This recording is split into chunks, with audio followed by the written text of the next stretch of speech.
Apa? Brothers at the back there, please. Abdullah, Ahmad.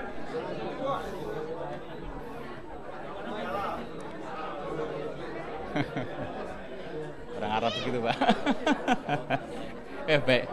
Baik, Bapak Ibu sekalian, insya Allah kita akan segera mulai. Silakan Pak Agus. Bismillahirrahmanirrahim. Assalamualaikum warahmatullahi wabarakatuh. Innal hamdalillah nahmaduhu wa nasta'inuhu wa nastaghfiruh wa nastahdihi wa natubu ilaih wa na'udzu billahi min syururi anfusina wa sayyiati a'malina may yahdihillahu fala mudilla lahu wa may yudlil falan tajida lahu waliyyan mursyida. Nashhadu an la ilaha illallah wahdahu la syarika lah wa nashhadu anna Muhammadan abduhu wa rasuluh. Allahumma salli wa sallim wa barik ala nabiyyina Muhammad wa ala alihi wa sahbihi wa man sara ala nahjihi wastanna bi sunnatihi ila yaumiddin. Subhanaka la ilma lana illa ma 'allamtana innaka antal alimul hakim wa subhanaka la fahma lana illa ma fahamta lana innaka antal jawadul karim wa qur rabbi zidna ilman wa ba'd. Hadirin hadirat ikhwatal iman rahimakumullah. Sungguh saya pribadi bersyukur kepada Allah Subhanahu wa taala dapat bersilaturahim dengan Bapak dengan Ibu di tempat ini, bertatap muka, bertemu hati di 10 malam terakhir di mana Allah Subhanahu wa taala menyediakan berbagai macam pahala kepada diri kita. Saya selalu mengatakan bahwa perumpamaan kita berada di bulan Ramadan bagaikan orang yang berada di tepi lautan, di tengah hamparan pahala Allah Subhanahu wa taala. Tergantung kepada diri kita. Ada orang yang datang ke tepi lautan, dia bawa secangkir, dia ambil secangkir dari pahala Allah. Ada juga orang yang datang kemudian membawa segayung, dia mendapatkan segayung dari pahala Allah Subhanahu wa taala. Tapi kita menginginkan hal yang berbeda.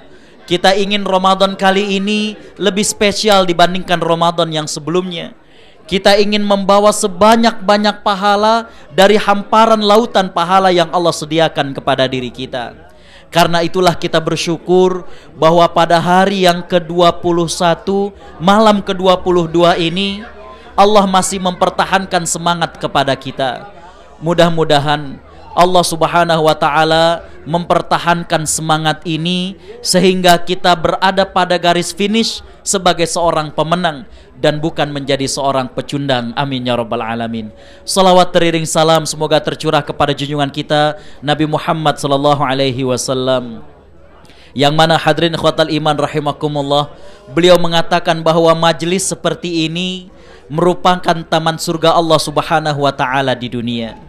Baginda sallallahu alaihi wasallam mengatakan dalam hadisnya, "Idza marartum biriyadil jannah farta'u." Kalau kalian lewat di taman surga Allah di dunia, ikut dan masuklah kalian ke dalamnya. Para sahabat bertanya-tanya, "Wa ma riyadul jannah ya Rasulullah?" Apa yang kau maksudkan dengan taman surga Allah di dunia? Maka Nabi kemudian menjawab bahwa yang beliau maksudkan dengan taman surga Allah di dunia itu adalah hilaqudz dzikr, kumpulan-kumpulan orang yang mengingat Allah Subhanahu wa taala merupakan taman surga Allah Subhanahu wa taala. Itu hadirin ikhwatal iman rahimakumullah, taman surga, kumpulan orang yang berzikir ini akan mendatangkan ketenangan dan kenyamanan. Seperti yang sudah kita bahas dalam 2 malam yang lalu, ciri orang yang mendapatkan Lailatul Qadar ada 3 ya. Bagaimana adanya ketentraman batin, adanya lapang dada, dan dia merasakan kelezatan ibadah. Mungkin terasa capek dan letih, tapi ada kenikmatan yang tidak tergantikan pada dirinya. Itulah yang mengalahkan segala macam perasaan capek, perasaan letih yang ada pada dirinya. Bapak Ibu yang Allah Subhanahu wa taala rahmati, pada kesempatan malam hari ini saya diberikan amanah untuk mengkaji suatu bahasan yang repotnya itu berkaitan dengan waktu. Materinya tentang fikih minoritas, tapi waktunya cukup mepet. Jadi saya akan berikan guidance ya, agar kemudian cara berpikir dan alur berpikir syar'inya kita dapat. Sehingga dengan demikian berbagai macam permasalahan yang kita hadapi bisa kemudian kita lihat berdasarkan dari dhawabit, berdasarkan dari alur itu ya. Bapak Ibu yang Allah Subhanahu wa taala rahmati, kata-kata fikih artinya adalah pemahaman ya. Al-fiqhu al-fahmu. Fikih adalah pemahaman. Dengan demikian Bapak Ibu yang Allah Subhanahu wa taala rahmati, fikih berbeda dengan syariat. Kalau syariat sama sekali tidak ada yang berbeda di kalangan para ulama tentang bagaimana keotentikannya, tentang bagaimana keabsahannya. Karena syariah merupakan payung umum, suatu rangkaian, suatu bingkai yang umum dan global terhadap kehidupan manusia. Itulah syariat. Yeah. Tapi kalau fikih, dia adalah detail daripada bingkai tersebut. Dengan demikian Bapak Ibu yang Allah Subhanahu wa taala rahmati ya, dikarenakan al-fiqhu adalah al-fahmu, dikarenakan yang namanya fikih itu sangat erat kaitannya dengan pemahaman, maka sangat dimungkinkan terjadinya perbedaan. Ini agak berat ya. Jadi kalau kata orang Sunda, punten minta diregepkan, minta agar kemudian kita internalisasi, agar kemudian nyambung ya. Jadi kalau ada yang lola, kalau istilah orang Jakarta, loadingnya lama, saya akan ulang. Tapi insya Allah di sini jaringannya kuat. Ya. Jadi nanti kalau ada yang kira-kira terputus rangkaiannya ini karena ini harus runtun, ya, maka kemudian langsung aja nanya. Kembali bahwa beda antara syariat dengan fikih. Itu poin yang pertama. Ya. Kalau fikih lebih kepada detail daripada permasalahan yang berkaitan dengan kita.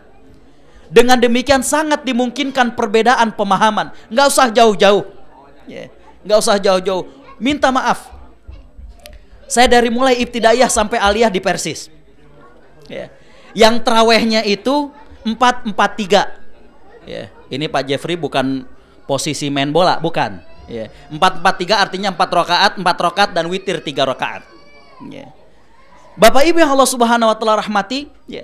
Dalil yang dipakai adalah hadis Aisyah radhiyallahu anha, ya. Di mana Aisyah bercerita bahwa adalah salatnya Nabi sallallahu alaihi wasallam di bulan Ramadan arba'an, 4 rakaat 4 rakaat. Aisyah mengatakan wala tasal an husnihinna wa tulihinna. Jangan ditanya deh gimana bagus dan panjangnya. Tapi mengapa hadirin khotal iman rahimakumullah ya, kemudian kita lihat kebanyakan itu 2 ya. Bahkan jujur sebenarnya saya biasa untuk witir 3 rakaat sekaligus.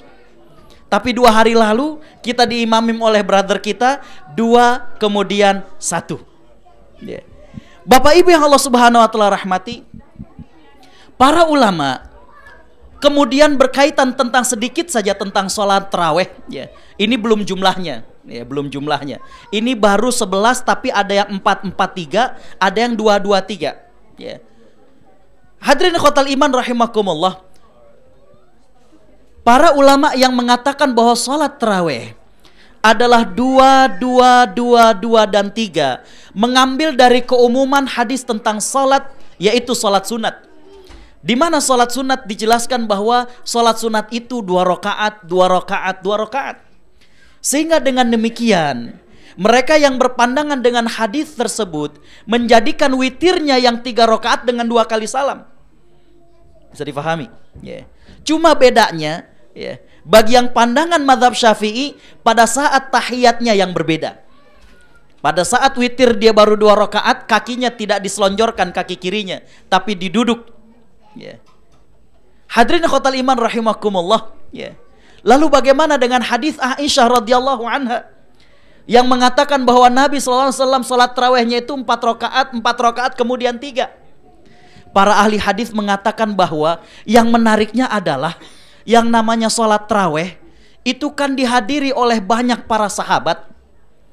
Tapi mengapa yang meriwayatkan salat tarawih itu 4-4-3 tidak ada yang meriwayatkan selain Aisyah? Dengan demikian, Ahli hadis mengatakan bahwa yang disampaikan oleh Aisyah adalah soal Nabi pada saat di rumah sendirian. Bisa dipahami? Yeah. Inilah yang kemudian memungkinkan tadi saya katakan mungkin berbeda dalam pemahaman. Dan itulah yang namanya fikih. Yeah. Hadirin khotal iman rahimakumullah. Apa yang dimaksud dengan minoritas? Yeah. Minoritas dalam bahasa Arab adalah al-aqalliyat. Yang mana hadirin khotal iman rahimakumullah disebut dengan aqalliyat ataupun minoritas, hadirin khotal iman rahimakumullah, karena adanya sekelompok orang yang kalau dianggap dengan mayoritas yang lainnya, dia dianggap minoritas. Baik bahasa, baik ras, ataupun juga agama. Jadi bukan dilihat dari jumlahnya. Yeah.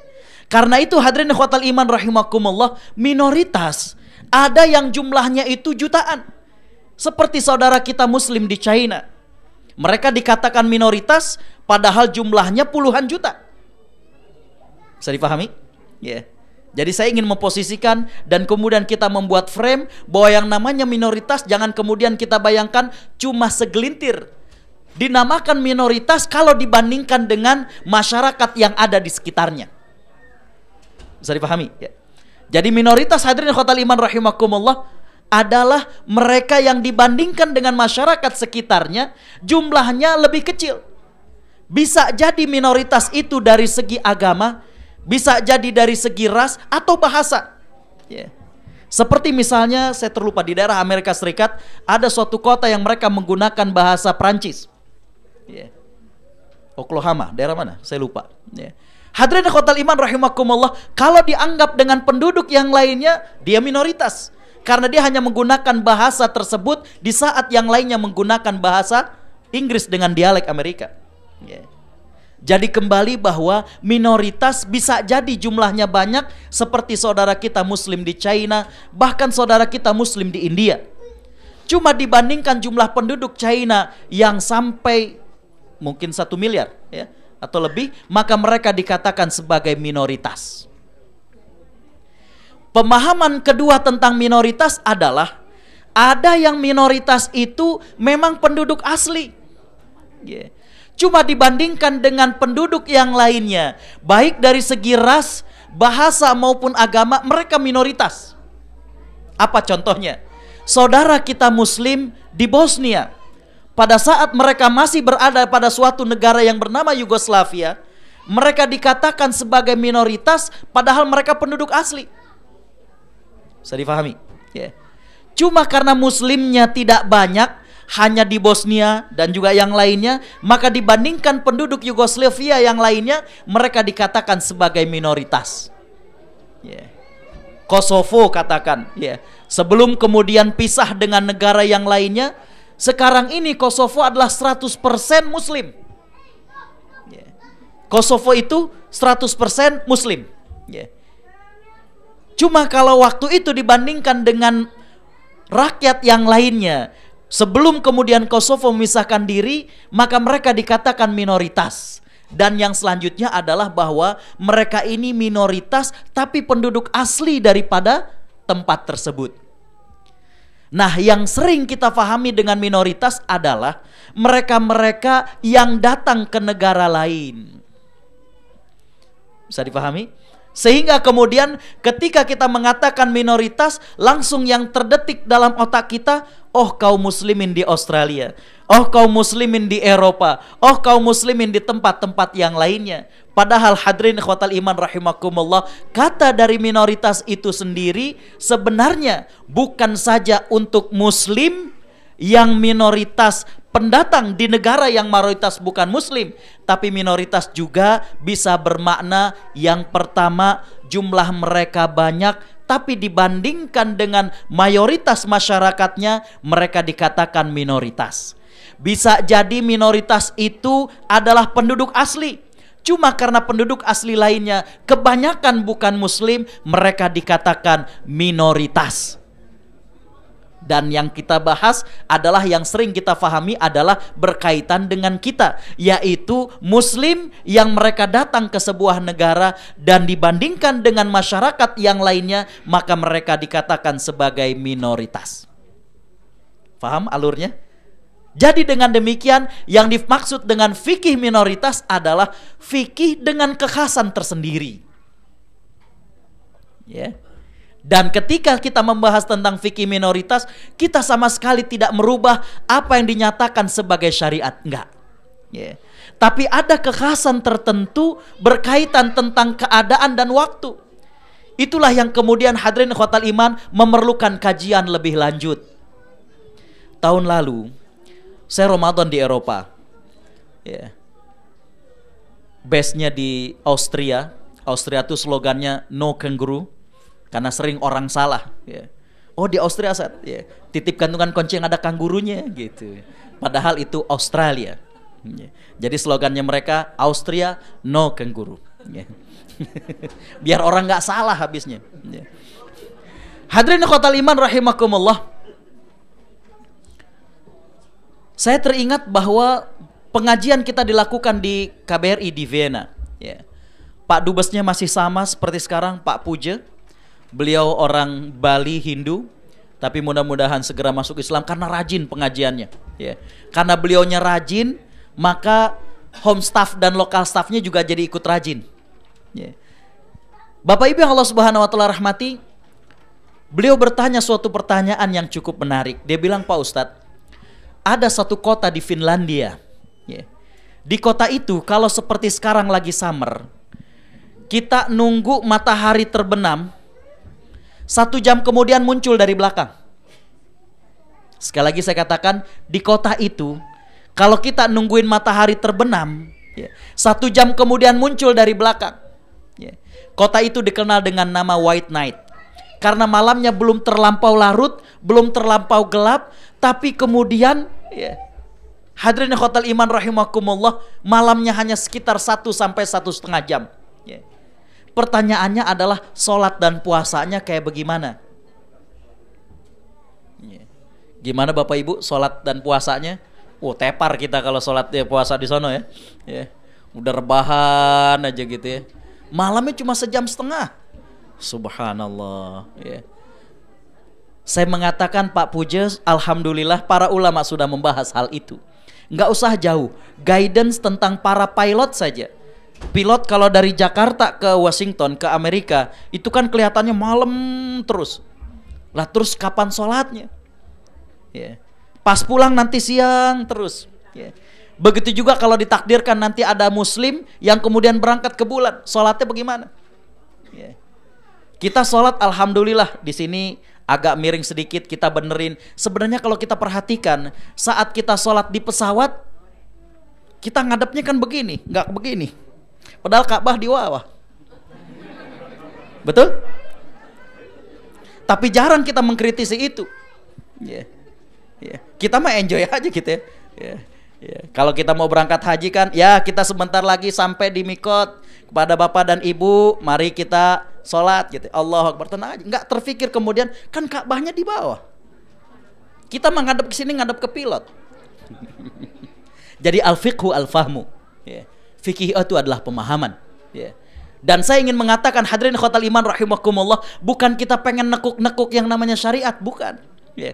Tapi memang ada kondisi yang khas berkaitan dengan saat-saat tertentu, ya. Tadi lagi mau buka puasa, saya cerita dengan Mas Iwan, ya. Beliau cerita-cerita tentang dulu saya S2 di Sudan. Di Sudan itu Bapak Ibu hanya ada 2 musim, panas dan panas sekali. Ya. Saya baru memahami hadis Nabi SAW yang menyatakan kalau kalian akan sholat zuhur dan terasa panas, fa'abridu, maka tunggu sampai kemudian dingin. Itu kalau hadis tersebut dibacanya di Bandung, saya dulu pesantren di Garut nggak kebayang panasnya kayak gimana. Di Sudan baru kebayang hadis itu. Jadi di Sudan itu pelaksanaan sholat Jumat ada 3 waktu. Kalau zuhur jam 12, ada masjid yang ngadain tepat jam 12, ada yang setengah 1, ada yang jam 1. Kenapa beda Ustadz? Hadirin khotal iman rahimakumullah, kalau masjid yang orang-orang sekitarnya cukup kaya, cukup mampu, mereka punya AC, tepat jam 12 sholat. Kalau yang enggak, Masya Allah Bapak Ibu yang Allah Subhanahu Wa Ta'ala rahmati, cuma ngandelin kipas itu mirip dengan open. Karena anginnya juga angin panas, waktu dikipasin, la haula wala quwata illa billah. Jadi kita sholat itu nggak tenang ketika khatib lagi ceramah itu keringetan gitu ya. Wah, sumpek ya. Ntar kalau udah keluar saling cubit deh. Udah matang belum gitu. Disitulah ada kekhasan tersendiri, saya katakan. Saya teringat hadirin khotal iman rahimakumullah, beberapa waktu yang lalu saya ditanya, ya, ada masyarakat di Sydney yang mereka ngadu, Ustadz, belum lama ini ada seorang ustadz, kemudian dia ditanya tentang bagaimanakah pelaksanaan sholat Jumat lebih dari 1 kali. Ustadz tersebut langsung mengatakan, wah nggak boleh, hukumnya haram. Saya hanya tersenyum, mungkin yang menanya tidak menjelaskan bagaimana kondisinya. Atau ustadz yang menjawab juga nggak cerita, nggak bertanya gimana kondisinya. Saya paham, karena yang ditanyakan itu ada di Sydney, ya, di City itu nggak ada masjid sama sekali. Di Sydney, ya, di City-nya itu nggak ada masjid sama sekali. Saya dengar kalau di sini ada ya. Itu Bapak Ibu yang Allah Subhanahu Wa Ta'ala rahmati, karenanya ada salah seorang brother kita, convention store-nya itu, ya, itu bagian gudangnya setiap hari Jumat dipakai buat sholat Jumat. Karena Muslim semakin banyak, makanya sholat Jumat udah di waktu. Cuma 30 menit khutbah dengan sholatnya. Saya merasakan Bapak Ibu yang Allah Subhanahu Wa Ta'ala rahmati, selesai sholat baru aja ngangkat tangan udah ditepuk. You see your brother, katanya. Jadi memang hadirin khotal iman rahimakumullah, pelaksanaan sholat Jumat sampai 2-3 kali bukan karena keinginan, karena kondisi. Bisa dipahami?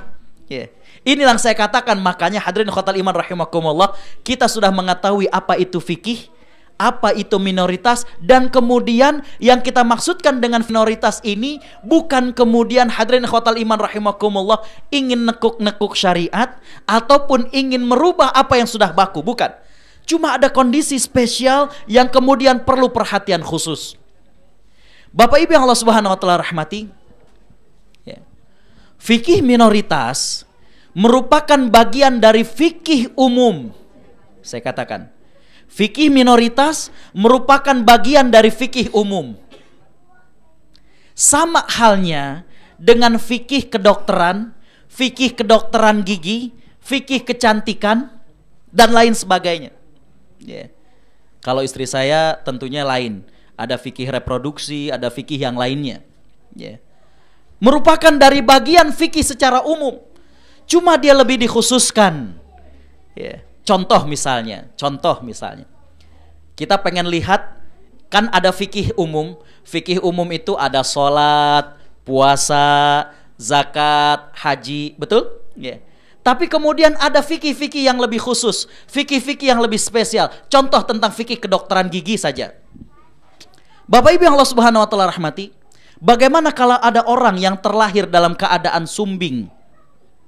Sumbing, atau maaf giginya tidak rata, kemudian dia ingin untuk dioperasi. Apakah termasuk merubah ciptaan Allah ataukah tidak? Penggunaan alat cekat gigi, apakah hadirin khotal iman rahimakumullah bisa seorang dentis bertanya ini alasannya estetis ataukah kebutuhan? Karena sekarang sudah mulai berubah. Orang pakai alat cekat itu alasannya estetis. Atau anak-anak kedokteran gigi, ya daripada nggak ada yang buat praktek, saling temen gitu ya, dipasangin. Iya bener. Rumah saya di Cempaka Putih dekat Salemba, ini bukan isapan jempol, emang begitu. Gimana hukumnya? Bagaimana seorang laki-laki yang maaf dia menggunakan gigi palsu dari emas? Bagaimana kalau mendapatkan rekomendasi dari dokter bahwa dengan gigi emas ini kemudian tidak berkarat? Nah, lalu bagaimana juga kalau ternyata penyangganya itu dari berlian? Jadi kalau pas senyum, ting, gitu. Jadi Bapak Ibu yang Allah Subhanahu Wa Ta'ala rahmati, ini permasalahan yang kemudian berkembang. berkaitan dengan fikih ortodonsi, fikih bagaimana kedokteran gigi. Ustadz biar jangan jadi penasaran, ya, karena kita nanti ketemu lagi di sini hari Ahad ya. Imam Syafi'i mengatakan bahwa seluruh upaya mengembalikan fungsi bukan termasuk merubah ciptaan Allah. Kaedahnya begitu. Sekali lagi saya ulangi, seluruh upaya untuk mengembalikan fungsi itu bukan merubah ciptaan Allah. Jadi kalau ada orang terlahir sumbing, kemudian dia ingin kemudian diperbaiki, dioperasi agar fasih dia membaca Al-Qur'annya, maka ini tidak terlarang.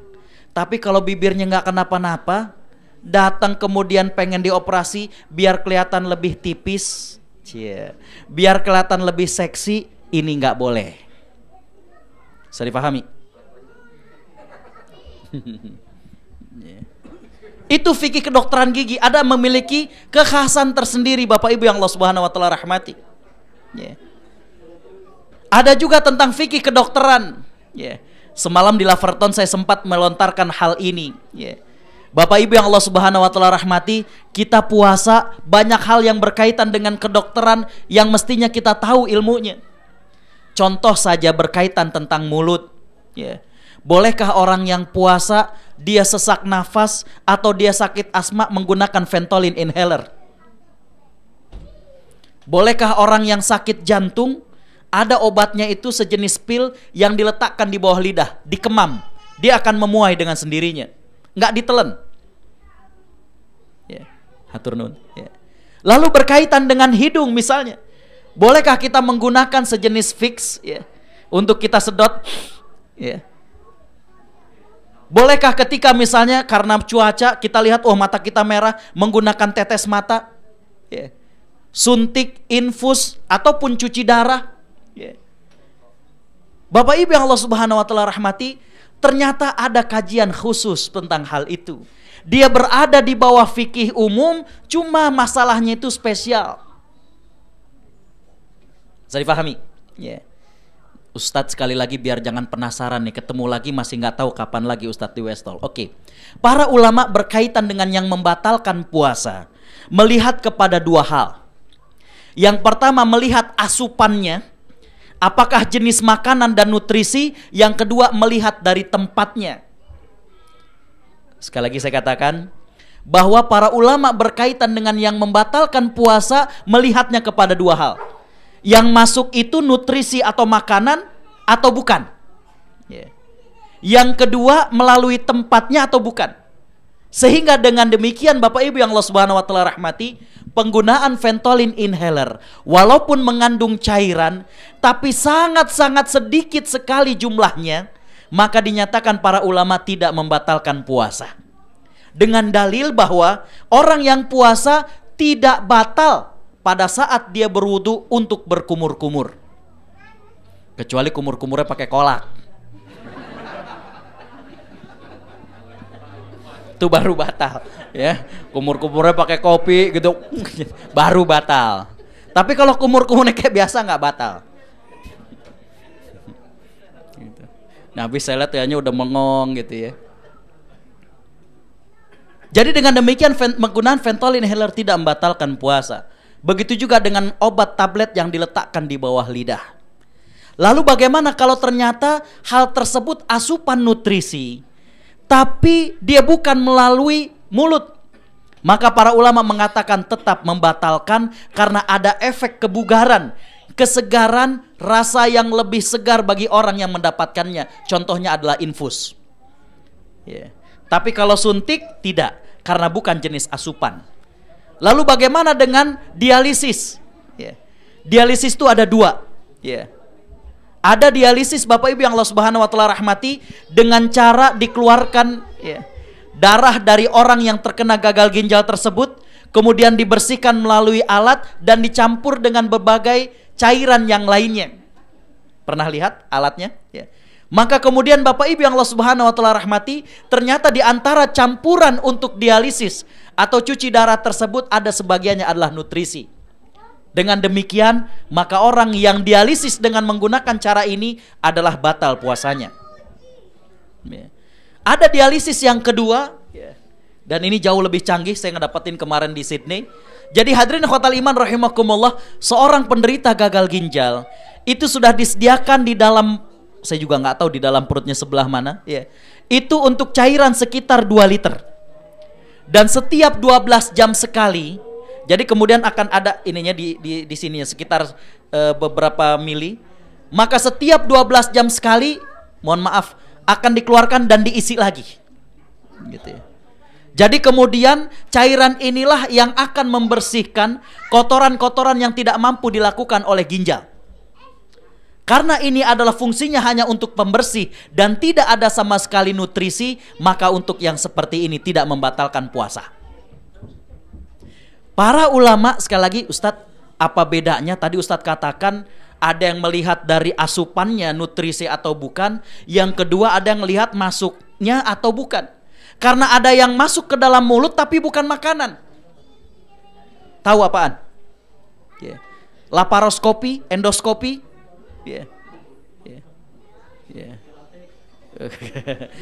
Ada laparoskopi, itu katanya ada kopi latte. Jangan suka ngingetin ah. Bapak Ibu Allah Subhanahu wa taala rahmati, jadi penggunaan endoskopi dan laparoskopi yang dimasukkan melalui mulut untuk kemudian melihat, di sana dimasukkan sejenis kamera kecil yang sangat-sangat kecil untuk melihat bagian tubuh di dalam. Maka hadirin ikhwatal iman rahimakumullah, beberapa ulama mengatakan hal ini membatalkan walaupun bukan asupan nutrisi.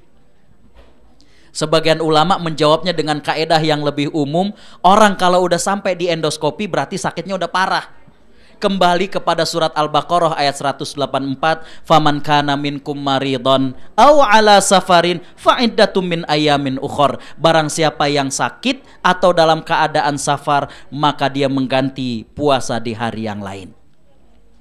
Jadi kembali bahwa fikih minoritas berada pada fikih umum, cuma dia lebih spesial. Nggak usah jauh, fikih ibadah kita saja, saya sempat diminta untuk mengkaji ini tentang fikih zakat. Ada satu bahasan saya mengkajinya sampai 1 bulan. Itu dari fikih zakat. Fikih zakat itu cukup banyak. Hanya satu permasalahan saya merumuskannya, mengkajikannya, dan kemudian saya serahkan ke salah satu lembaga zakat nasional untuk kemudian kita adu dan kemudian sekarang dipakai. Yaitu konsep tentang amil. Bapak Ibu pernah dengar amil ya, amil zakat. Pertanyaan pertama, amil zakat itu orang atau lembaga? Orang apa lembaga? Yang kedua, amil zakat itu tugasnya apa? Apakah biaya edukasi, biaya sosialisasi dengan cara bikin spanduk, banner, iklan di TV boleh dikeluarkan dari uang bagian dari amil? Jadi bukan hanya kajian fikih klasik, amil dalam mazhab Syafi'i seperti apa, amil dalam mazhab Hanafi seperti apa, tapi lebih berkaitan juga dengan keuangan. Itulah makanya sekarang saya masih dalam proses mengkonsep bagaimana audit syariah untuk penerapan daripada manajemen zakat di lembaga-lembaga zakat nasional. Audit syariahnya itu kayak gimana? Jadi ternyata itu kemudian berkembang. Kalau kita mengatakan amil itu adalah orang, biasanya dalam perusahaan itu ada istilah gaji ke-13 atau ada bonus. Bolehkah lembaga zakat memberikan bonus kepada para pegawainya? Bisa dipahami? Ataukah selama dia bekerja saja, kalau nggak kerja nggak dapat bonus? Bolehkah lembaga zakat beli mobil, beli properti bagian daripada hak? Jadi ternyata banyak kaitannya. Bapak Ibu yang Allah Subhanahu wa taala rahmati, makanya waktu di Sydney saya mengatakan kalau ada orang yang menolak fikih minoritas, dia menolak sebuah hakikat. Karena sudah kadung lahir. Karena sudah kadung adanya sekelompok masyarakat muslim yang tinggal di tengah masyarakat yang mayoritasnya bukan muslim, dan mereka memiliki kekhasan dalam kehidupan mereka. Bisa dipahami ya? Jadi bingkainya adalah bahwa ya, fikih minoritas ini bukan fikih baru yang diada-adakan, tapi dia bagian dari fikih umum, cuma memiliki kespesialan tersendiri. Tadi banyak ya, ada fikih kedokteran gigi, fikih kedokteran, bahkan ada misalnya fikih kecantikan, ya. Bagaimana penggunaan alas bedak, bagaimana seorang wanita yang membentuk alis matanya, bagaimana model rambut bagi seorang wanita. Ustadz, walaupun kita kerudung, boleh nggak rambut kita modelnya shaggy? Wow. Bapak-bapak nggak tahu shaggy kayak gimana, ya Bu ya? Ya, Ustadz tahu shaggy gitu-gitunya.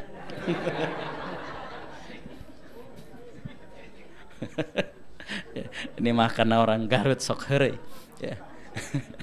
Betul ibu-ibu, ada model shaggy kan? Ya, yang kayak begitulah Pak, yang berumbai-rumbai begitu. Ya. Ya.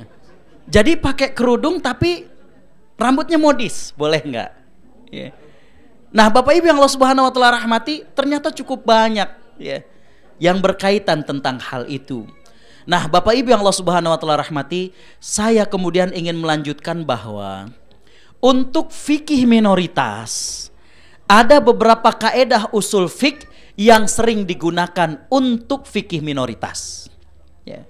Yang pertama, Bapak Ibu yang Allah Subhanahu Wa Taala rahmati, ya, berkaitan dengan fikih minoritas ini, kaedah usul fikih yang sering digunakan adalah hadirin ikhwatal iman, la darara wa la dirar. Tidak boleh seorang muslim memadaratkan dan dia juga tidak akan dibenarkan untuk dimadaratkan. Ya. Apa maksudnya? Hadirin ikhwatal iman rahimakumullah, dalam berinteraksi ya dengan non-muslim, dengan masyarakat di luar kita, maka hadirin ikhwatal iman rahimakumullah, saya pernah menyampaikan, mari tunjukkan akhlak kita. Lihat baginda sallallahu alaihi wasallam, ketika beliau berdakwah di Mekah, hal yang pertama kali menjadikan masyarakat tertarik adalah karena kekhasan, karena keluhuran akhlak baginda sallallahu alaihi wasallam. Yeah. Makanya saya hadirin khotal iman rahimakumullah, tadi pagi saya menyampaikan sebuah syair dari seorang pendakwah dari Irak. Beliau mengatakan, kita ini selaku muslim dan muslimah mestinya menjadi kun kal farasyah taksiruha kullu ainin ra'atha walam tantik bikalimah. Jadilah kita muslim dan muslimah bagaikan kupu-kupu. Setiap mata yang memandang akan terpikat, walaupun kupu-kupu tidak pernah bertutur kata. Jadi orang muslim, jadi pendakwah itu bukan jadi penasehat umum. Di mana-mana nasehatin orang.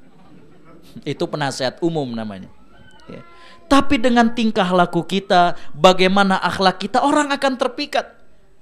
Bagaimana kedisiplinan kita, bagaimana amanahnya kita, bagaimana profesionalnya kita. Ya. Orang terpikat, hadirin khotal iman rahimakumullah. Disinilah kita la dororo, kita nggak mau ngeganggu. Ya.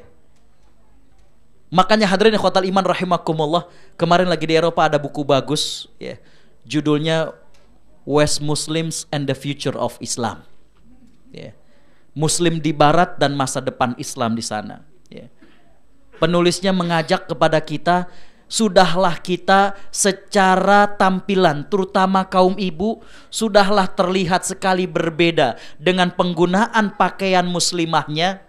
Maka dalam sikap juga jangan menjaga jarak, agar jangan sampai kita terasa betul kayak tamu. Justru ketika kita menjadi bagian dari mereka, mereka akan melihat keindahan Islam dan keluhuran Islam dari diri kita. Cukup bagus pembahasan ya, walaupun banyak kata-kata yang nggak paham karena tulis bahasa Inggris ya. Ya, tapi kurang lebihnya nangkep lah saya gitu ya. West Muslims and the Future of Islam, Tarik Ramadan ya. Hadirin khotal iman rahimakumullah ya. Jadi dengan demikian, inilah yang menjadi kaedah la dororo wala dirar ya. Kita juga tidak mau dimadaratkan. Kita juga kemudian selaku muslim tidak boleh untuk mendapatkan atau menjadi korban madarat. Yeah. Yang kedua, kaedah usul fikih yang hadirin khotal iman rahimakumullah, yang menjadi payung daripada fikih minoritas adalah, Bapak Ibu yang Allah Subhanahu Wa Taala rahmati, ad-daruratu tubihul mahzurat. Yeah. Darurat membolehkan hal yang terlarang. Ya. Bahkan ada yang serupa dengan kaedah tersebut, yaitu al-masyaqqatu tajlibut taisir. Kesulitan, kesusahan membolehkan apa yang tadinya berat. Contoh misalnya hadirin ikhwatal iman rahimakumullah, ya. Kita berangkat dari rumah, ya. Katakanlah kita bukan naik mobil, kita naik tram di sini. Turun agak jauh, kemudian kita jalan. Maka hadirin ikhwatal iman rahimakumullah, ya. Kita tidak perlu kemudian ada rasa was-was, Ustadz, celana saya kira-kira kena najis nggak ya? Yang diterpa oleh angin. Maka jawabannya adalah tidak perlu was-was seperti itu. Karena hal tersebut adalah sesuatu yang sukar untuk kemudian Bapak Ibu yang Allah Subhanahu wa taala rahmati, sukar untuk kita lakukan. Ya, ngebedain enggaknya gimana? Ya. Maka kemudian dibolehkan kita kemudian menggunakan sholat walaupun ya, habis rintik hujan, kayaknya ada kecipratan di jalan dan lain sebagainya, maka hal tersebut dibolehkan karena al-masyaqqatu, hal yang berat, tajlibut taisir, menjadikan seseorang diperbolehkan dan dipermudah. Ya. Saya mendapatkan Bapak Ibu yang Allah Subhanahu wa taala rahmati, ada suatu kasus, ya. Ada seorang ibu yang sangat-sangat takut, ya. Sampai kemudian suaminya minta agar sang ibu ini dibawa ke psikiater. Jadi rumah beliau, 2 rumah di sampingnya itu memelihara anjing. Ya. Setiap kali dia masuk dari luar atau suaminya pulang kerja atau anaknya, maka sejak dari halaman depan itu sepatunya sudah dibuka, kemudian kakinya dicuci, seluruh pakaiannya langsung dicuci. Takut katanya ketika kita lewat, anjing tersebut dengan air liurnya kemudian diterpa dengan angin dan kena dengan baju kita. Ini sesuatu yang kemudian menyusahkan diri kita. Jadi dengan demikian Bapak Ibu yang Allah Subhanahu wa taala rahmati, al-masyaqqatu tajlibut taisir, ada kesulitan yang kemudian Bapak Ibu yang Allah Subhanahu wa taala rahmati, hal-hal yang lainnya kita diberikan kemudahan dalam kesulitan itu. Contoh misalnya tadi pelaksanaan sholat Jumat. Begitu juga dengan suatu negara yang ternyata waktunya kurang stabil, seperti tadi yang ditanyakan oleh Pak Dubes di Vienna tentang bagaimanakah sholat dan saumnya, maka mereka diberikan kemudahan. Atau seorang pilot atau pramugari yang mereka selalu kalau pergi malam ataupun kembali saat siang, maka mereka juga mendapatkan kesusahan dan mereka ini kemudian ada hal-hal yang diringankan kepada mereka. Sekali lagi biar nggak jadi penasaran, maka untuk kasus mereka yang tinggal di negara Finlandia tersebut atau kita yang bepergian kemudian mendapatkannya malam, ya, maka hadirin ikhwatal iman rahimakumullah, beberapa ulama mengatakan ambil waktu yang sangat-sangat dekat dengan negara tersebut yang cukup stabil. Yang cukup stabil. Tapi bukan berarti Bapak Ibu yang Allah Subhanahu wa taala rahmati, kemudian dari sini, ini karena juga ada yang ngikutin beberapa sahabat saya dari Den Haag, kemudian juga dari Moskow, ya. Bukan berarti saya mengatakan kepada kalian semuanya yang lagi summer sekarang, kemudian habis 12 jam, masih jam 4 sore udah buka, bukan. Ini jangan sampai kemudian difahami gitu, wah berarti kalau gitu kita ambil puasa yang normal 12 jam, kita sahur tadi jam 4 tambah 12, oh boleh buka kata Ustaz Agus. Jangan. Jadi Bapak Ibu yang Allah Subhanahu wa taala rahmati, untuk yang kemudian sangat-sangat ekstrim seperti tadi di Finlandia, maka pendekatannya adalah diambil waktu yang lebih stabil negara yang terdekat dengannya. Bapak Ibu yang Allah Subhanahu wa taala rahmati, itulah beberapa payung berkaitan dengan fikih minoritas. Dan fikih minoritas ini ada yang berkaitan dengan ibadah. Ada yang berkaitan dengan ibadah. Ada yang berkaitan dengan muamalah, interaksi. Interaksi ini baik interaksi dengan tetangga, interaksi dengan keluarga, interaksi dengan uang dan lain sebagainya. Mau tahu contoh yang ibadah? Contoh yang ibadah gini. Ini mohon maaf, Ya. Alhamdulillah di sini kalau nggak salah tadi diumumkan ya, kita akan mengirim zakat fitrah kita itu pada hari Kamis ya, kalau nggak salah saya dengar. Hari Selasa ya. Bapak Ibu yang Allah Subhanahu wa taala rahmati ya. Maka kalau kita melihat ya, tentang batas waktu dari zakat fitrah, maka Bapak Ibu yang Allah Subhanahu wa taala rahmati ya, kita lihat kepada konteks hadisnya, maka yang dinyatakan agar jangan sampai menyerupai dengan sedekah biasa itu adalah pengeluarannya. Sekali lagi saya katakan ya, Nabi SAW mengatakan faman addaha ba'das shalah fa innaha shadaqatun minas shadaqat. Barang siapa yang menunaikannya setelah sholat Id, maka dia dianggap sebagai sedekah biasa. Di sini para ulama membagi antara orang yang mengeluarkan kewajibannya dengan orang yang menyalurkan. Tahu bedanya? Bedanya adalah hadirin khotal iman rahimakumullah ya. Kalau kita sudah menunaikannya sebelum sholat, ternyata kita transfer ke sebuah negara, dia sudah sholat. Bisa dipahami? Sekali lagi saya ulangi, ini kan kita perbedaan waktu. Kayaknya masih ngahulang, masih rada puyang ya. Sekali lagi dalam hadisnya itu adalah barang siapa yang mengeluarkannya setelah sholat, maka dia adalah sedekah biasa, bukan zakat fitrah lagi. Para ulama ngebedain, nah ini biar gampang agak bahasa Jakarta. Para ulama ngebedain antara menunaikan dengan menyalurkan. Bisa dipahami? Ya. Jadi kalau memang seseorang itu sudah mengeluarkan sebelum sholat Id di tempat dia, ternyata waktu dia salurkan, di sana sudah selesai sholat Id, maka tidak mengapa. Karena dia menunaikannya sudah sebelum Id. Cuma nyampenya di sono ternyata setelah sholat Id. Bisa dipahami? Yeah. Yang kedua, agar jangan sampai kemudian ya, tidak optimal penyaluran zakat fitrah itu. Yang seringnya orang-orang kemudian kelupaan waktu pada saat dia mau berangkat ke masjid atau ke tempat sholat, langsung ya Allah kita belum ada tukang sapu, mas oh gitu ya. Iya. Bisa dipahami, sehingga tidak tepat sasaran ya. Pokoknya yang penting dari dia keluar gitu ya.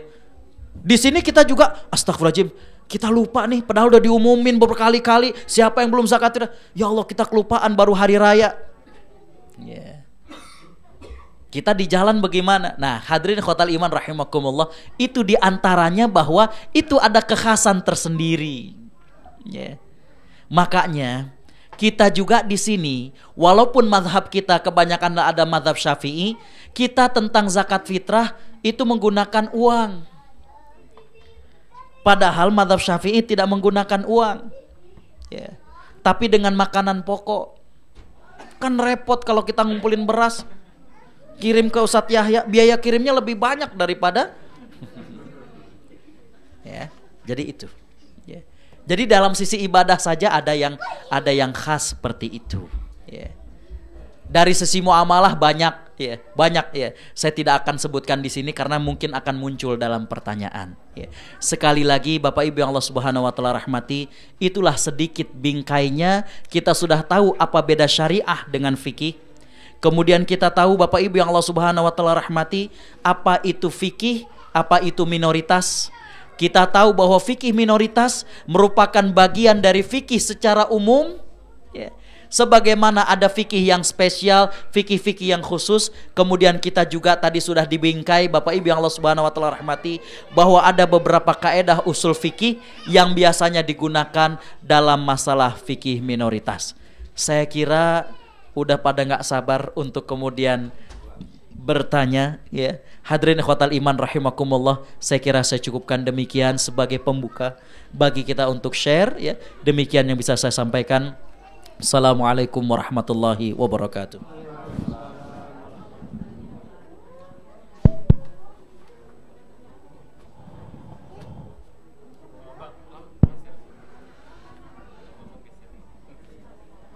Baik, Bapak Ibu sekalian, alhamdulillahirabbil alamin, kita sudah mendapatkan penjelasan yang begitu gamblang terkait dengan fikih minoritas. Maka selanjutnya apabila Bapak Ibu sekalian punya pertanyaan, sudah saatnya bagi Bapak Ibu sekalian untuk menyampaikannya kepada Pak Agus Setiawan supaya kita semuanya bisa mendapatkan penjelasan yang lebih gamblang lagi. Silahkan, barangkali ada yang mau bertanya. Bu Nivi di belakang, Ibu di belakang juga, silahkan.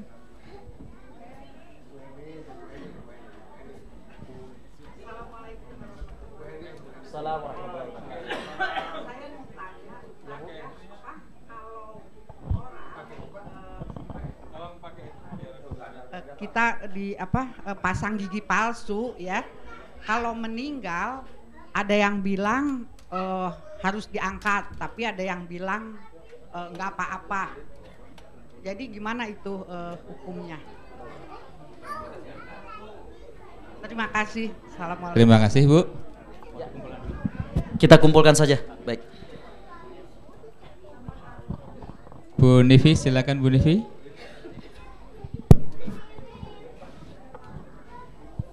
Agak kesini Bu Nivi. Mau disorot katanya sama Pak Adi. Assalamualaikum warahmatullahi wabarakatuh. Ustadz, pertanyaan saya mengenai fikih minoritas adalah resource-nya kemana kalau kita punya banyak pertanyaan mengenai fikih ini, karena di sini sebagai minoritas kita banyak mendapatkan masalah baik dalam ibadah maupun muamalah. Yang paling mudah misalnya seperti makanan. Baru-baru ini saya dapat email dari seorang sister yang menyatakan bahwa gelatin itu kalau dari beef itu tidak perlu akreditasi halal karena bentuknya sudah berubah dari beef. Itu malah dari kalau saya tidak salah dari Syekh Yusuf Qaradawi. Saya baru tahu. Jadi saya ingin saya tanyakan tuh kemana kalau kita ingin mengetahui, karena banyak sekali masalah, misalnya kayak kita kalau gathering kita menggunakan public utilities itu kita menggunakan piring, apakah itu kita harus cuci lagi seperti kalau itu ada najis harus kita. Jadi banyak sekali yang kita temui di sini yang perlu penjelasan, dan itu kemana kita mencari resource yang valid gitu, karena kita bisa tanya ke Syekh Google tapi kan nggak tahu apakah jawabannya valid atau tidak. Terima kasih. Assalamualaikum warahmatullahi wabarakatuh. Barangkali ada yang mau bertanya lagi? Pak Tommy, silakan. Pak Tommy, Pak Mulyoto di belakang.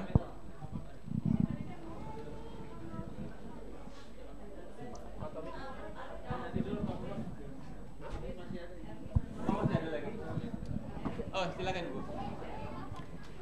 Saya mau tanya, kebetulan saya tadi siang ngobrol sama guru di sekolah anak saya. Dan dia itu dulu pernah kerja di sekolah di Saudi Arabia sebagai guru bahasa Inggris. Terus, ya dia cerita kalau di Saudi Arabia itu kalau lagi puasa itu 50 derajat dan kebanyakan gurunya pada pingsan gitu katanya. Siang-siang hari itu tiba-tiba pada faint katanya gitu. Nah saya mau tanya, itu kan pasti setiap tahun akan seperti itu. Apakah ada keringanan seharusnya buat mereka yang di Saudi Arabia? Terus ya seharusnya mungkin nggak harus sampai seperti itu kali puasa gitu. Terima kasih.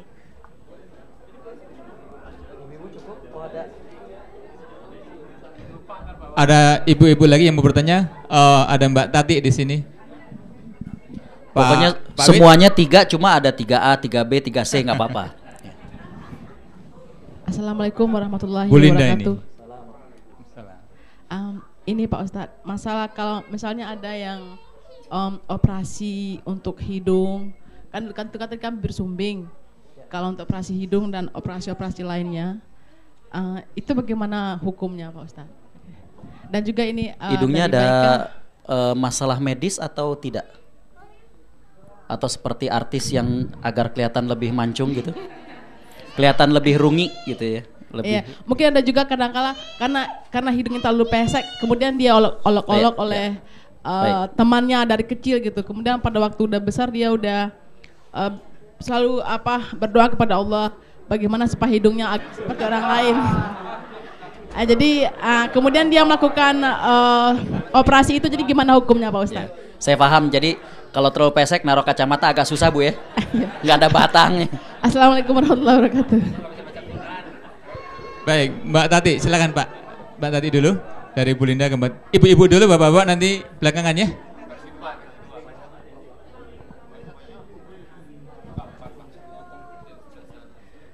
Assalamualaikum warahmatullahi wabarakatuh.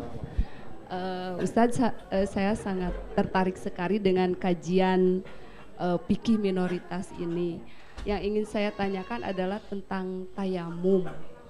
Nah, apakah yang saya tahu kan yang membolehkan tayamum itu pertama karena hal yang membolehkan untuk tayamum karena tidak ada air, dan yang keduanya karena apa lupa lagi ya pokoknya itu. Nah, yang ingin saya tanyakan untuk orang yang asma, apakah ada keringanan ketika dia berhadas besar, misalnya kemudian asmanya kambuh, apakah boleh dia tayamum misalnya apalagi pada waktu subuh dan di winter seperti ini. Nah, misalnya itu apakah boleh dengan bertayamum atau tetap harus mandi wajib? Dan kalau misalnya dia tayamum, apakah ketika sholat duhurnya dia harus mandi wajib lagi atau tidak? Ya, itu yang. Nah, kemudian jangan winter Pak Abu. Yang keduanya ini titipan pertanyaan dari Bu Ratna, apakah boleh memakai susuk katanya pada wanita untuk menambah kecantikan? Oh, susu KB. Oh, susu KB katanya, apakah boleh atau tidak? Nah, itu saja. Oh, susu KB. Ya, itu aja pertanyaannya. Silakan. Terima kasih. Assalamualaikum warahmatullahi wabarakatuh. Pak Tommy, silakan Pak Tommy.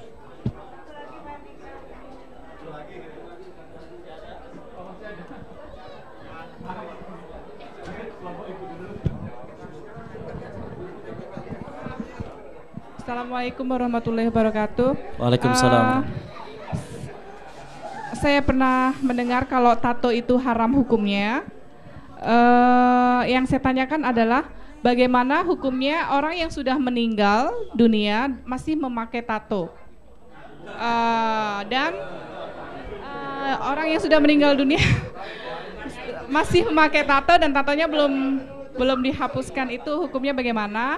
Dan yang kedua ini pertanyaan dari Ibu Panca mengenai spiral KB perempuan yang dipasang spiral itu, kalau misalnya sampai meninggal itu tidak dilepas, bagaimana hukumnya? Iya, terima kasih. Wassalamualaikum warahmatullahi wabarakatuh.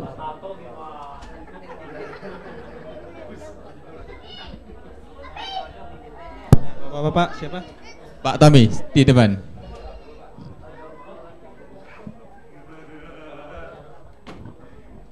Assalamualaikum warahmatullahi wabarakatuh. Pertanyaan saya Pak, bagaimana hukumnya tentang organ donor? Terima kasih. Terakhir Pak Mulyoto, silakan Pak Mulyoto. Maaf masih ada Pak Peta Luka. Pak Peta silakan Pak Peta boleh. Assalamualaikum warahmatullahi wabarakatuh. Ini berhubungan dengan zakat harta, kebetulan sempat disentil tadi. Pertanyaannya, kalau umpamanya orang belum bisa bayar utang, tapi dia punya 2-3 rumah, maksudnya sering disewakan apa, sementara pernah kebetulan ada keluarga, dia hitung sesuai dengan alat penghitungan zakat, dia malah tidak membayar zakat. Maksudnya setelah keluar, saya kurang mengerti aturannya, cuman dia isi-isi aja. Tapi yang saya rasa agak aneh karena punya 3 rumah tapi ya zakatnya, zakat hartanya cuma 1 juta 2 juta gitu, padahal iya 1 juta rupiah. Maksudnya mestinya lebih dari itu, pakai perasaan doang. Itu aja Ustaz. Assalamualaikum warahmatullahi wabarakatuh. Cukup, terakhir, ada yang lain? Pak Mulyoto terakhir, silahkan Pak Mulyoto. Assalamualaikum warahmatullahi wabarakatuh. Gini Pak, tiap tahun kita selalu menerima zakat fitrah dan kadang-kadang ada muzaki yang membayar sebelum sholat id, last minute deal. Nah, saya di sini cukup lama. Kalau tahun 90-an tidak ada internet banking, tidak ada mobile phone, tidak ada apa-apa. Jadi alhamdulillah zakat fitrah dikirim setelah sholat id sampai Indonesia 4 hari kemudian. Sekarang dengan adanya teknologi bisalah, hanya beda jam saja. Tapi kadang-kadang kita pakai teknologi adalah nalangi dulu. Jadi sebelum uang masuk kita perkirakan akan masuk kira-kira $3.000, kirim ke Indonesia $3.000. Nah, ternyata kadang-kadang kurang, kadang-kadang lebih. Nah, karena kita berfungsi dalam tanda kutip sebagai amil, apakah kewajiban muzaki selesai ketika membayarkan ataukah ketika sampai ke tangan mustahik yang betul-betul fakir miskin? Karena di Australia mencari mustahik itu agak sulit, Pak. Karena Pak Bambang termasuk mustahik, tapi malu untuk mengaku katanya. Secara ekonomi Australia gitu loh. Tapi mobilnya 2, Pak. Jadi ya belum mustahik gitu loh. Jadi masalahnya itu gitu, dan itu selalu tarik ulur setiap tahun. Nah, kira-kira bagaimana menurut Pak Ustadz yang mungkin pernah pengalaman di mana-mana gitu loh. Terima kasih. Wassalamualaikum warahmatullahi wabarakatuh. Nggak tahu dia, Pak. Kalau rumah saya sekarang sudah lebih bagus, Pak. Saya kira cukup ya, kita satu persatu akan jawab. Bismillahirrahmanirrahim. Bapak Ibu yang Allah Subhanahu wa taala rahmati, dari pertanyaan-pertanyaan yang ada merupakan pertanyaan yang menunjukkan bagaimana ciri orang yang akan banyak ilmu. Karena kita maaf Bapak Ibu sekalian, yang mobilnya masih di belakang mohon untuk bisa dikeluarkan. Sudah mau ditutup, insya Allah. Waktu habis. Ternyata banyak ini. Ini break ini, iklan dulu, iklan.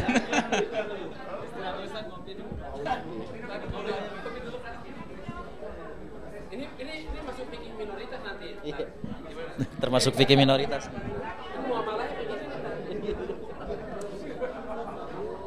Mobil karena tempat parkir di jam 10 harus ditutup.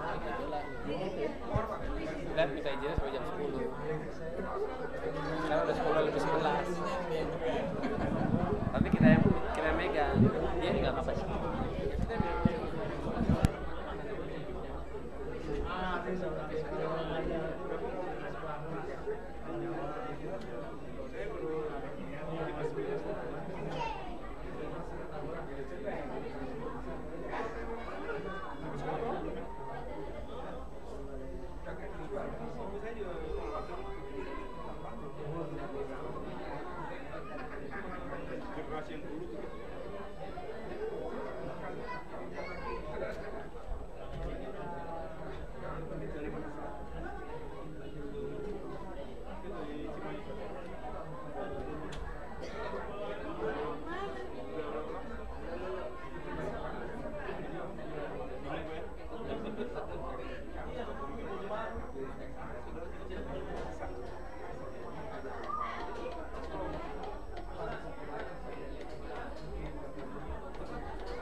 Sudah kembali semua? Belum? Oh, masih belum kembali.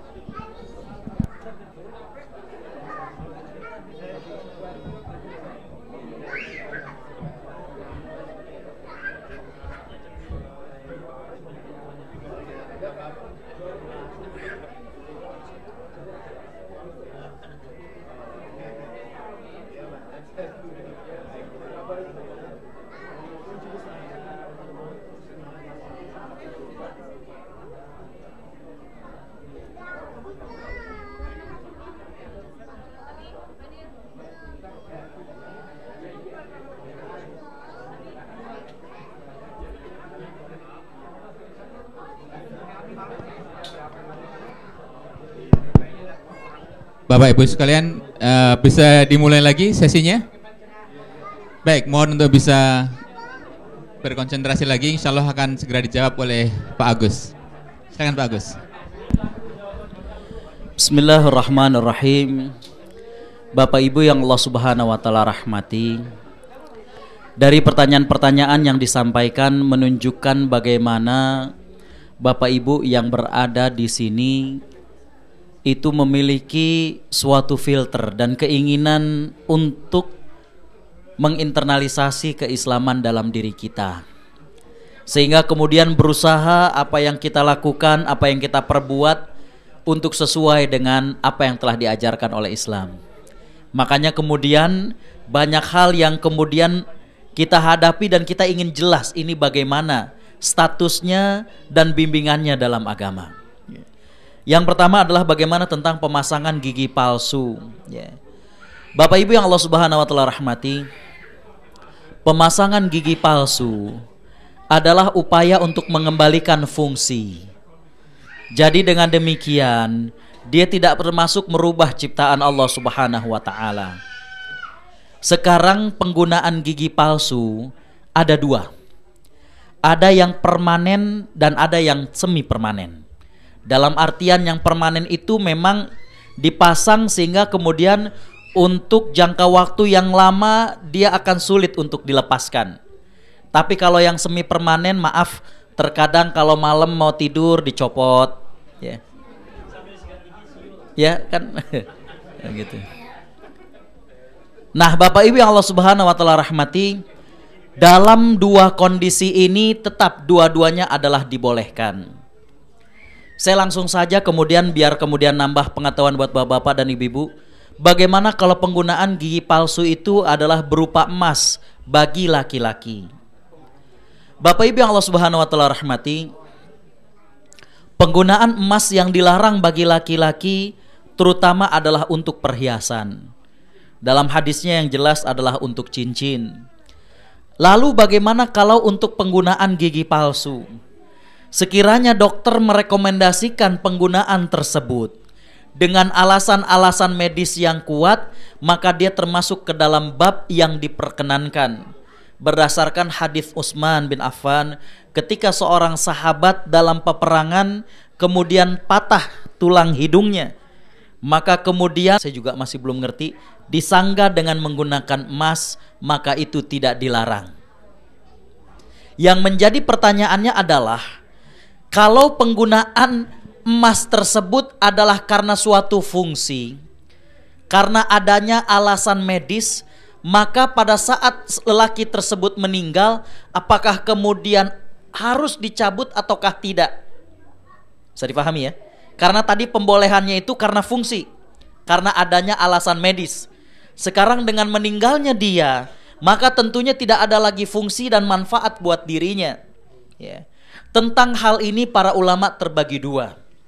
Yang pertama adalah mengatakan mesti dicabut kalau emas bagi laki-laki, ya, dengan alasan sudah tidak ada lagi fungsinya. Yang kedua, kekhawatiran kalau mengundang ternyata etikat tidak baik dari orang lain, ntar kuburannya digali, dicabut tuh gigi. Iya benar, ya.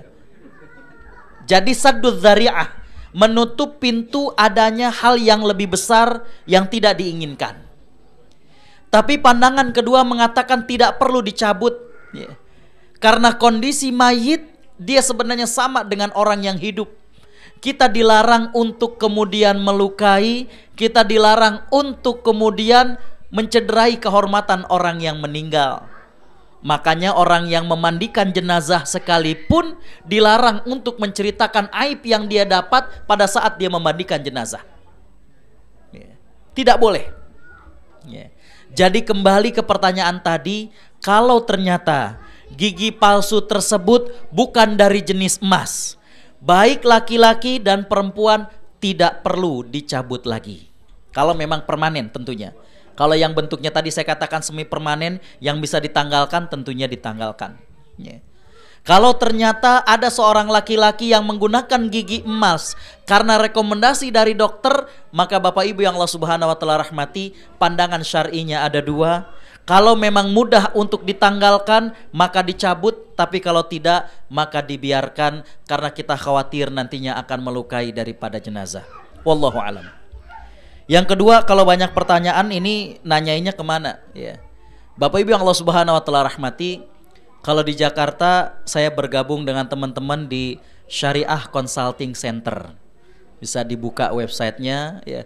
Saya di bidang hadisnya ada Dr. Taufik, beliau tamatan doktor di bidang usul fikih, orang Bogor. Ya. Ada macam-macam. Kita yang tahun 2010-an pulang dari Timur Tengah itu, saya di bidang hadis, ada yang di bidang tafsir, ada Dr. Abbas dari Ciamis, dia di bidang akidah. Kita ngumpul di Syariah Consulting Center. Ya. Jadi kemungkinan kita bisa share ya, untuk kemudian ibu-ibu atau bapak-bapak bertanya, dan bukan saja masalah ini, tapi bisa juga diantaranya misalnya masalah rumah tangga dan lain sebagainya. Ya. Kemudian ya tentunya banyak ya, kayak tadi disebutkan masalah gelatin, penggunaan piring kita berada di publik ya, atau misalnya mohon maaf orang beli pakaian second hand, itu kan tidak bisa dibedakan itu bekas orang muslim atau orang kafir ya. Itu tentunya bagaimana. Jadi kembali pertanyaan-pertanyaan seperti ini bisa diajukan. Intinya Bapak Ibu yang Allah Subhanahu wa taala rahmati ya, kalau berkaitan dengan pakaian yang bukan lebih privacy, maka Bapak Ibu yang Allah Subhanahu wa taala rahmati, sepanjang memang kita yakin bahwa pakaian itu bersih, maka Bapak Ibu yang Allah Subhanahu wa taala rahmati, dia dibenarkan untuk kita beli, dia diperkenankan untuk kita gunakan. Yang kedua, di Saudi kan sangat panas, apakah ada keringanan ataukah tidak? Bapak Ibu yang Allah Subhanahu wa taala rahmati, panasnya cuaca di Saudi, dan bukan saja di Saudi sebenarnya, di beberapa negara yang lain, kalau memang ternyata ada orang yang tidak sanggup, maka Bapak Ibu yang Allah Subhanahu wa taala rahmati, mereka masuk ke dalam firman Allah dalam surat Al-Baqarah tersebut ya. A'udzubillahi minasyaitonirrajim. Faman kana minkum maridan aw ala safarin fa'iddatum min ayyamin ukhar.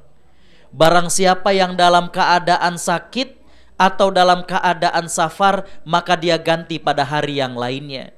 Tapi dia tidak bisa menjadi hukum yang general, sehingga kemudian dia menuntut bagaimana ketahanan pribadi dan juga keimanan dia. Bapak Ibu, kalau bercerita tentang panas, nggak usah di Saudi. Di Indonesia banyak saudara kita yang pekerjaannya itu di bawahnya panas, di atasnya panas. Tukang bajai. Dia kan ngedudukin mesin tuh, panas. Ya. Atasnya panas. Tapi banyak juga di antara mereka yang puasa. Ya. Jadi kembali kepada ukuran diri. Ya. Sehingga kalau ada orang yang kemudian tadi disampaikan sampai berkunang-kunang saking panasnya dan dia tidak tahan, maka untuk dia saja diperkenankan bagi diri dia yang memang udah gak kuat sama sekali untuk berbuka.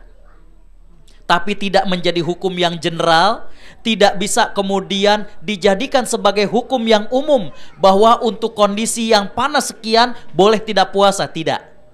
Ya. Dikembalikan kepada pribadi.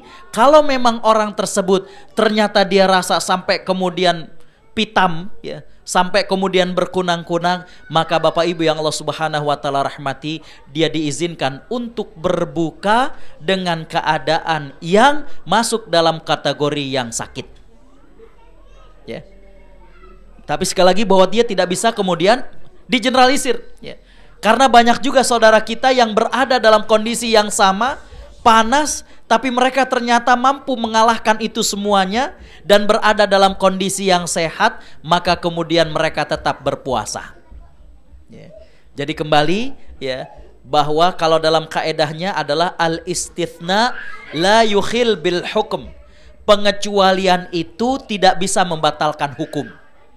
Orang tersebut hanya mendapatkan pengecualian, cuma pengecualian buat diri dia, bukan berarti hukum kewajiban puasa kemudian dibatalkan kepada seluruh orang yang memiliki kekuatan, kesehatan, kemampuan untuk berpuasa. Bagaimana dengan operasi hidung? Ya. Bapak Ibu yang Allah Subhanahu wa taala rahmati, ya. Kembali berkaitan tentang operasi ini adalah kepada niat. Ya. Adakah niat dia untuk operasi ini karena menghilangkan penyakit yang mengganggu hidungnya, misalnya ada tersumbat dan lain sebagainya. Tapi kalau alasannya adalah estetis, untuk kecantikan, maka Bapak Ibu yang Allah Subhanahu wa taala rahmati, tidak ada alasan yang kuat yang membolehkan operasi tersebut. Baik operasi apa saja ya. Kadang ada operasi hidung, operasi agak diangkat pipinya agar kemudian nampak kelihatan lebih kalau orang sini cabi ya. Atau misalnya disuntik dengan sejenis cairan sehingga kemudian kelihatannya lebih segar, tetap tidak diperkenankan kalau alasannya adalah estetis. Guidance-nya doabitnya, batasannya adalah Bapak Ibu yang Allah Subhanahu wa taala rahmati, berkaitan tentang operasi. Yang pertama, adakah manfaatnya benar secara syar'i atau tidak? Kalau tidak ada, maka tidak dibolehkan. Yang kedua, adakah unsur penipuan terhadap operasi tersebut? Kalau ternyata ada unsur penipuan, alasan apapun tidak diperkenankan. Mohon maaf. Sekali lagi mohon maaf. Seperti operasi pemulihan selaput darah bagi wanita, maka ini tetap tidak diperkenankan oleh para ulama. Baik dengan alasan wanita itu sudah merupakan korban perkosaan ataupun dia MBA, marriage by accident, gitu. Jadi memang sudah kecelakaan terlebih dahulu, maka operasi pemulihan selaput darah kebanyakan ulama tidak membolehkan karena dikhawatirkan ada unsur kemudian penipuan di sini. Jadi kembali guidance-nya itu, yang pertama adakah manfaatnya? Yang kedua adakah unsur penipuan di sana? Sampai mohon maaf tentang kajian wanita yang sudah diperkosa, ini statusnya janda atau perawan cukup banyak, cukup panjang. Karena kehati-hatian para ulama. Subhanallah, kalau kita baca fikih klassiknya luar biasa para ulama. Jadi kembali Bapak Ibu yang Allah Subhanahu wa taala rahmati, kalau operasi hidung dan operasi apapun, dia nantinya tuh akan banyak. Saya katakan tadi pipi lah pengen agak lebih gimana ya. Sekarang tuh kan banyak ibu-ibu mohon maaf, ada sedot lemak, ada betul yang kayak saya nih, yang kalau kata orang bawa ransel di depan begini itu bisa ada istilahnya operasi sedot lemak dan berbagai macam Makanya saya katakan tadi ada fikih kecantikan, ada misalnya mohon maaf bagaimanakah penggunaan krem untuk menghilangkan bulu-bulu di kaki bagi seorang wanita kan kayaknya gimana gitu ya. Alhamdulillah para ummahat kita itu menggunakan hijab, jadi nggak kelihatan. Tapi mereka merasa risih ketika pakai rok span tinggi, waduh ternyata kakinya berbulu gitu. Bagaimana penggunaan itu Jadi saya katakan tadi kajiannya cukup banyak Intinya adalah bahwa adakah maksud tersebut syar'i atau tidak. Yang kedua, ada unsur penipuan ataukah tidak. Bukan saja operasi hidung, tapi juga yang lainnya. Karena nanti bisa jadi nanya yang lain maka guidance-nya, doabitnya adalah demikian. Yang kedua, bagaimana hadirin khotal iman rahimakumullah tentang penggunaan tayamum tayamum, Bapak Ibu yang Allah Subhanahu wa taala rahmati, ya, adalah diberikan kepada mereka, bagi mereka yang tidak mendapatkan air, dan juga bagi mereka yang sakit, ya, yang memang confirm Bapak Ibu yang Allah Subhanahu wa taala rahmati, kalau ternyata masih tetap menggunakan air, maka akan timbul madarat kepadanya. Nah sekarang, ya, tinggal kita coba lihat, kalau ternyata ada seseorang junub musim dingin, nggak ada fasilitas air panas di rumahnya, asma lagi, udah mau berangkat kerja lagi. Sebenarnya kalau kita ingin kemudian jujur, maka akan berusaha mencari solusi. Misalnya masak air lah, ya. Jadi kalau kayak gitu sebenarnya masih bisa, ya.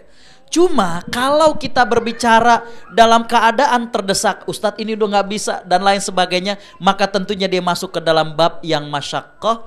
Kalau memang ternyata masak air juga nggak bisa, kemudian juga dia asma, maka Bapak Ibu yang Allah Subhanahu wa taala rahmati, dalam kondisi itu tentunya dia berada pada kondisi yang darurat, maka dibolehkan. Kalau kemudian ini karena ngejar ke kantor Ustadz, ya, pulang dari kantor kita bisa masak air, apakah mesti diulang sholatnya ataukah tidak? Bapak Ibu yang Allah Subhanahu wa taala rahmati, ketika ibadah itu sudah ditunaikan dengan lengkap rukun dan syaratnya, berarti ibadah itu sudah sah. Ya. Kajiannya adalah bagaimana kalau orang udah tayamum kemudian nemu air, diulang lagi atau tidak? Maka jawabannya tidak perlu.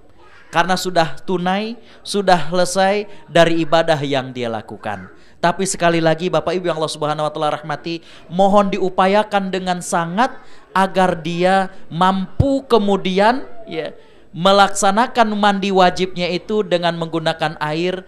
Kalau memang tidak mampu juga dengan alasan-alasan kedaruratan, maka dia masuk dalam kondisi yang darurat, tapi darurat itu mbok ya jangan diulang. Karena kaedah berikutnya ad-daruratu tuqaddar biqadariha. Darurat itu ditentukan sesuai dengan kadarnya. Ya. Yang berikutnya Bapak Ibu Allah Subhanahu wa taala rahmati, tentang bagaimana penggunaan susuk KB. Ya. Tadi ada yang susuk, ada yang spiral, ya.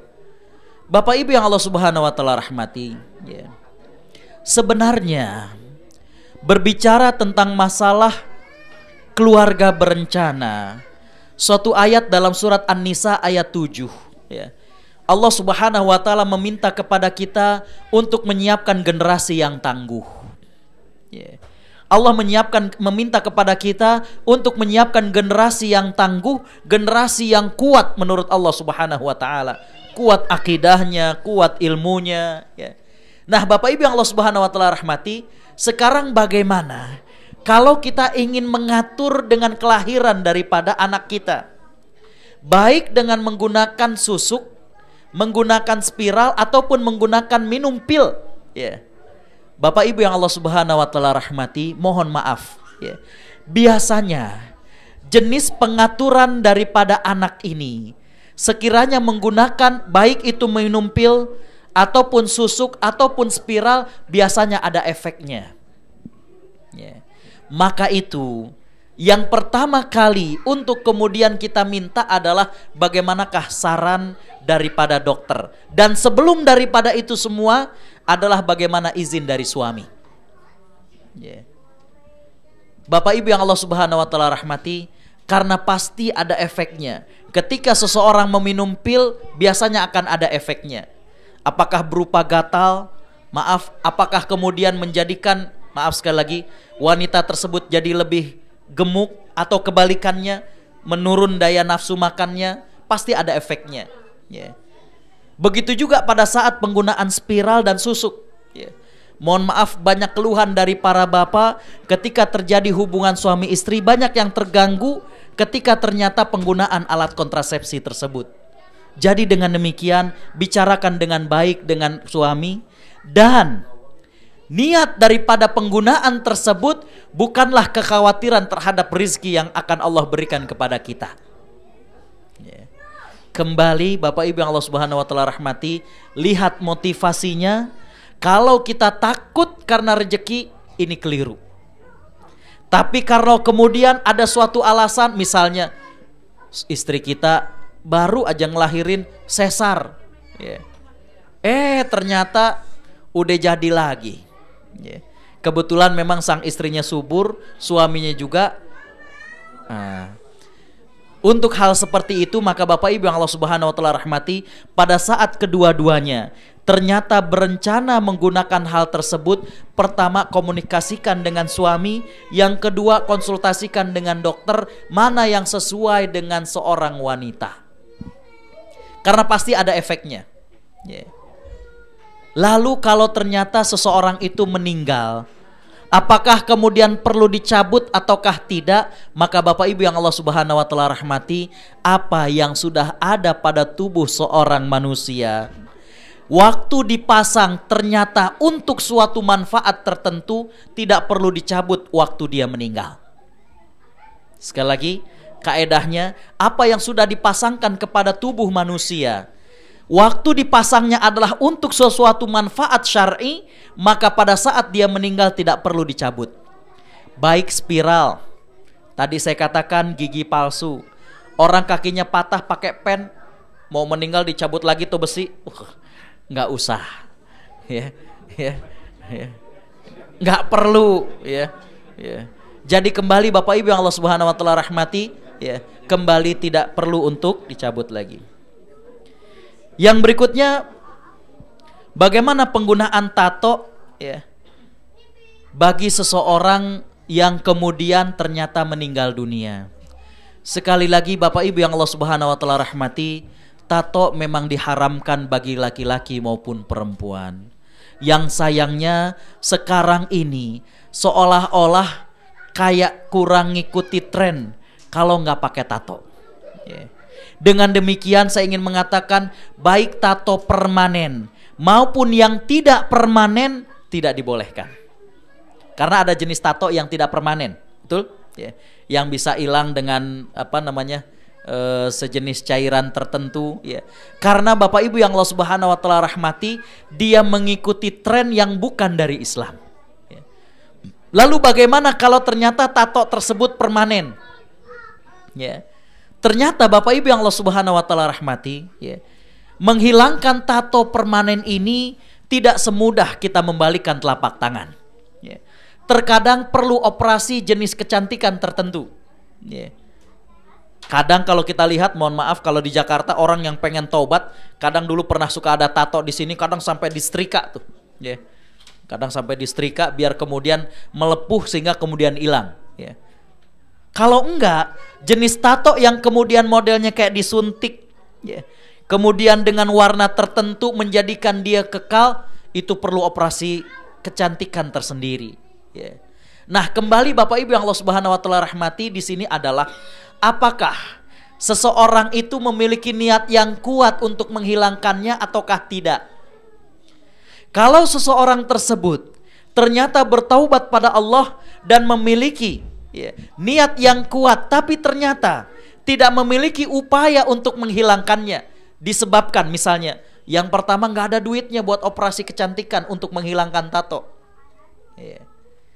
atau tidak sempat, maka dengan demikian Bapak Ibu yang Allah Subhanahu wa taala rahmati, kembali kepada konsep taubat, Allah Subhanahu wa taala akan menerima taubatnya.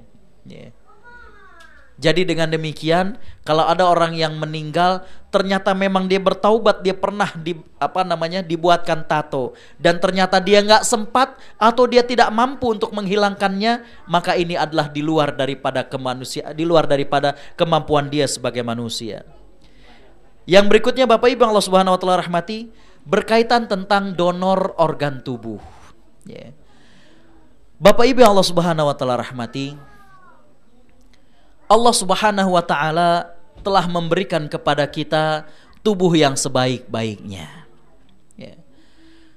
Pada saat seseorang ingin agar dirinya bermanfaat kepada orang lain, maka Islam mengatur hal ini jangan sampai kemudian memadorotkan dirinya. Hukum tentang donor darah, hukum tentang donor anggota tubuh Maka para ulama membaginya kepada beberapa kasus. Yang pertama, apakah donor organ tubuh itu dilakukan oleh orang yang hidup atau orang yang meninggal dunia? Bisa dipahami? Ya. Kalau donor organ tubuh itu dilakukan oleh orang yang hidup, kebanyakan ulama tidak membolehkan. Mengapa demikian? Mereka mengambil suatu dalil, ya, bahwa kita dilarang untuk menjadikan diri kita berada pada suatu kebinasaan. Wala tulqu bi aidikum ila tahlukah, dan jangan kau campakkan dirimu ke dalam kebinasaan. Ya. Jadi ayat wa ta'awanu 'alal birri wat taqwa, tolong menolong dalam kebaikan dan ketakwaan, di sini menurut ulama dalam pandangan yang pertama, kalau orang tersebut masih hidup, maka jangan sampai kemudian membahayakan dirinya.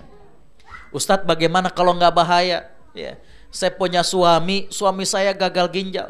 Ya, kita kan punya 2, kita donor deh 1 dari diri saya. Ya, maka Bapak Ibu yang Allah Subhanahu Wa Taala rahmati, kembali bahwa di sini tentunya akan mengundang bahaya daripada diri dia. Lalu bagaimana kalau ternyata yang donornya itu sudah orang yang meninggal dunia, atau kita menerima? Ya. Orang yang sakit ginjal, gagal ginjal, di sini katanya dia harus menunggu ya kalau memang ingin mendapatkan ginjal daripada donor orang lain. Dan pertanyaannya akan berkembang, Ustadz, kalau saya sebagai seorang dokter di sini di Australia, biasanya ketika orang dalam keadaan naza atau sakaratul maut, biasanya prosedur di sini kita diminta untuk bertanya, maukah dia mendonorkan organ tubuhnya, betul? Ya. Di sini tuh begitu. Ya. Maka Bapak Ibu yang Allah Subhanahu Wa Taala rahmati, untuk case yang kedua, kasus yang kedua, di mana si pendonor adalah orang yang sudah meninggal dunia, maka di sini ada 2 pandangan. Ada pandangan yang mengatakan bahwa dia dibolehkan, ya, karena bagi dia sudah tidak berfungsi lagi nantinya organ tersebut. Pandangan yang kedua tetap tidak membolehkan. Ya. Karena tetap dia adalah merubah dari apa yang Allah Subhanahu Wa Taala ciptakan untuk dirinya. Allah berikan diri dia lengkap, ternyata kembali dalam keadaan yang tidak lengkap. Ya.